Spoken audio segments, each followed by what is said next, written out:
What's up, Raiders? It's Adam from raidersofthelostflicks.com. Remember, if it's a bad movie, we want to know about it, and I want to welcome you back. We have some breaking news about Indiana Jones. It's been a hot minute since I've done some Indiana Jones 5 news. Unfortunately, this is coming from Collider, which is one of the shilliest sites in the planet, and if you don't know that already, that might be part of the problem, but let's get into it anyway. Indiana Jones 5, Frank Marshell updates us on script, praises new director James Mangold. For the past 40 years, Indiana Jones has been an absolute icon of the silver screen, I agree. Over 4 films, we've seen Harrison Ford go on all kinds of globe-trotting adventures, his hat-wearing, whip-wielding, snake-hating professor who just wants artifacts to stay in their damn museums. Don't forget the fortune and glory now. And now, thanks to our own Christina Radish's exclusive interview with producer Frank Marshell, a formative creative force in all 4 indie films for the upcoming documentary Laurel Canyon, we have an update on how Indiana Jones 5 is going. Currently scheduled to be released by Disney in 2022, Indy 5 originally had Steven Spielberg returning to direct Ford. Since then, we've learned that Spielberg has stepped away to allow James Mangold, this is the guy that directed Logan, to take over the directorial duties. The first time anyone other than Spielberg has directed an indie film. Indie film. That's kind of cute. That's kind of a cute thing there, Gregory. Marshall explained why Mangold was the ideal choice to take over for Spielberg. His love of the franchise. He's a wonderful filmmaker. I think he also has a relationship with Harrison. It was all of the right pieces coming together at the right time. I must agree with Mr. Marshall. I think Mangold is an expert at twisting old-fashioned genres and tropes with just enough postmodern intrigue to result in comforting yet challenging Hollywood movies. I did really like Ford versus Ferrari. I did. Logan was a good movie too. I'm not going to say that wasn't a good movie. So James Mangold has some talents. I will concur. And for those who are still worried about Spielberg's exit, fear not. Steven is staying as a producer, so we've got the best of everything. Now remember that Steven Spielberg also directed The Kingdom of the Crystal Skull. And I have some thoughts about that movie, and I'm going to kind of save that until we get through this article. How is the writing process of Indy 5 going, though? Marshall, somewhat surprisingly, put it simply, it just started. You know, that doesn't surprise me one bit. For those of you that are not familiar with Lucasfilm under Kathleen Kennedy's leadership, Kathleen Kennedy is the wife of Frank Marshall. Frank Marshall, very famous Hollywood producer. They basically start with a release date and then work backwards. It's the most backwards ass process of making movies I've ever seen, and you can see in the end results. They don't come out. They feel undercooked. They feel underrepresented. Sometimes they feel incredibly lazy. And that concerns me about Indiana Jones 5. Even with James Mangold directing, we're once again working backwards. We don't even have a script, and we're just green-lighting everything. So anyway, somewhat surprisingly put simply, it just started. This article keeps jumping around because of the ads. I know there's been a lot of delays on the film's production and release dates, but I still would have thought Marshall and his crew would have began scripting some time ago. Perhaps this is an indication that Mangold is taking things in a new creative direction. Perhaps Disney didn't want to start anything until the thing that we cannot talk about of it all felt more stable, the pandemic. Or perhaps they greenlit everything without a script and they're just now getting to it. Either way, don't expect production on Indy 5 to begin anytime soon, especially as it relates to the pandemic.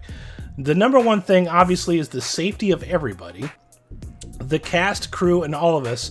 So we're looking at guidelines that are coming slowly from the health experts and the studios of the different parts of the business. And we're just trying to incorporate everything so that we can move forward and be safe.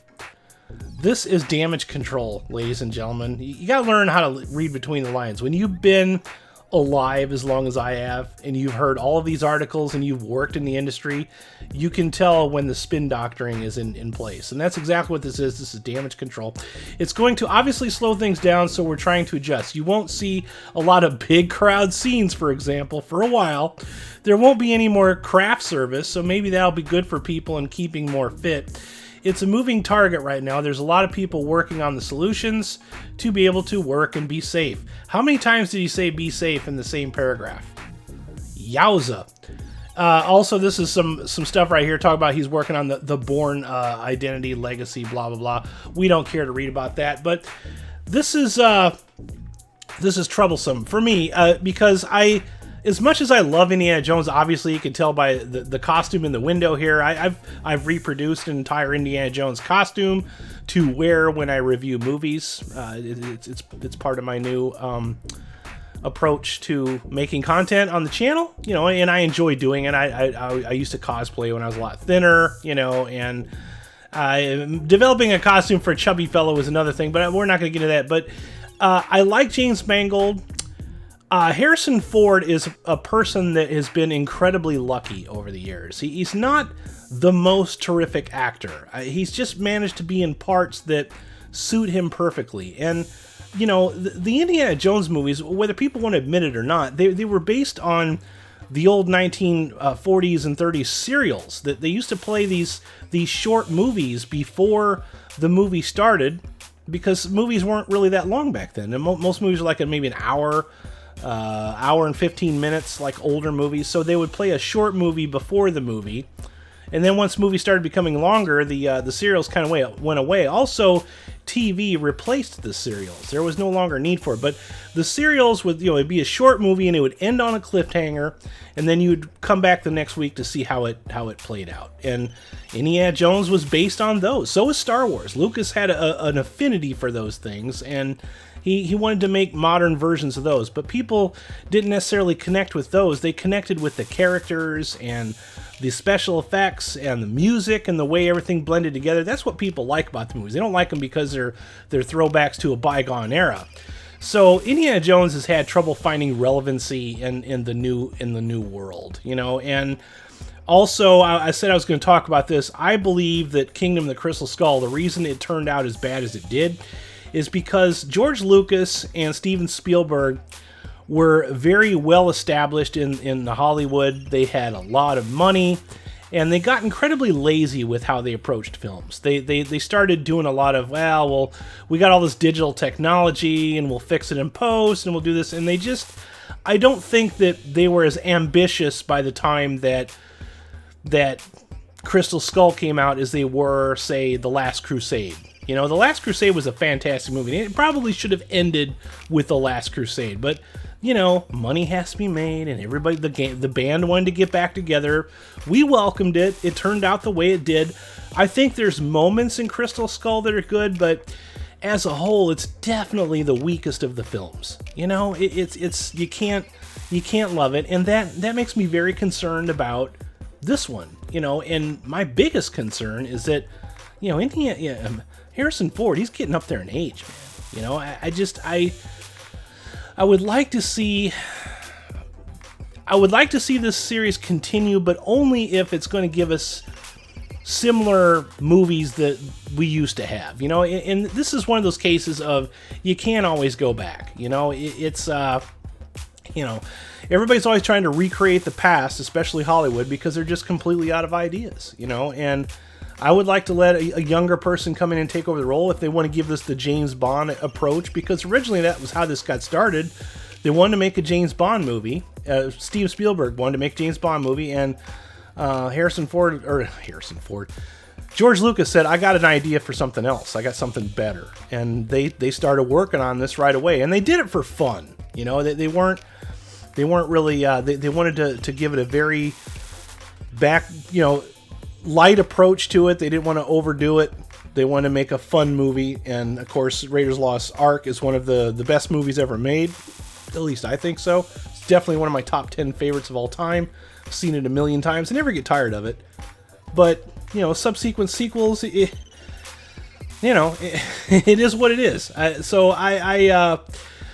I would feel a lot better if I knew they had a script. Last time I heard, they had not Lawrence Kasdan, but the son of Lawrence Kasdan, the same guy that did the script for Solo, a Star Wars story, was working. I can't think of his name right now, and I'm not going to look it up, but he was working on it, and he's not his dad. Hollywood actually thinks that just because somebody's related to somebody else, that they'll do just as good of a job, and that's that's not how this works. You know, creativity is not something that's inherited by your DNA. You know, my mom is a fantastic painter. I can't even draw a stick figure. You know, I can't. I don't have her talent for art. You know what I mean?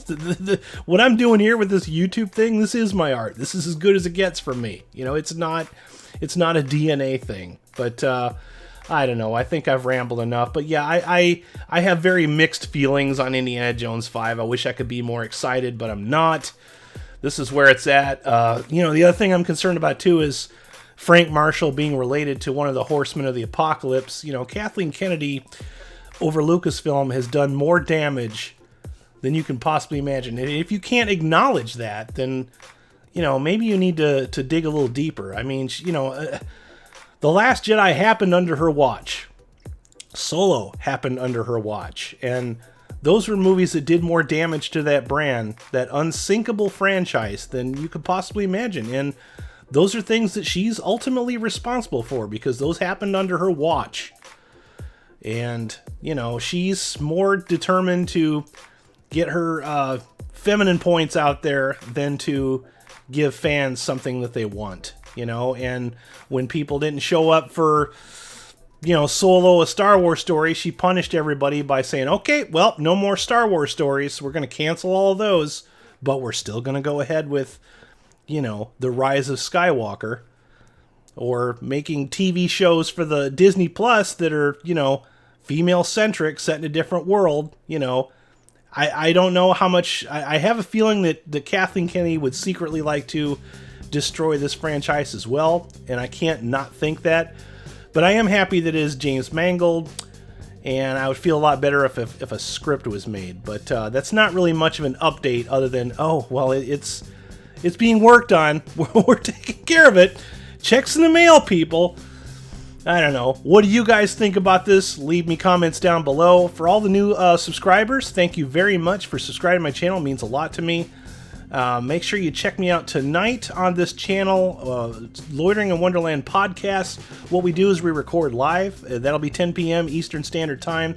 And we're going to be talking about TV shows that maybe were cool, but you remember them being a lot cooler than maybe they actually really are. So tonight we'll be talking about an old episode of The Twilight Zone, the original Twilight Zone, and also Tales from the Crypt. So make sure you're there for that. And then, of course, this weekend, make sure you check out Raiders of the Lost Flicks Live Watch and Review, where we watch an old bad movie and let you watch it with us.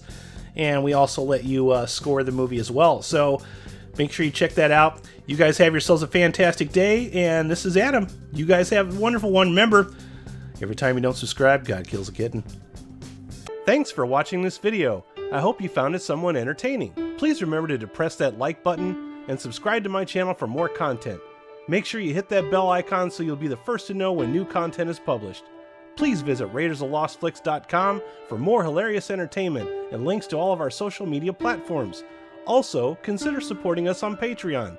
As little as $1 a month supports our worldwide digs for more Lost Flicks.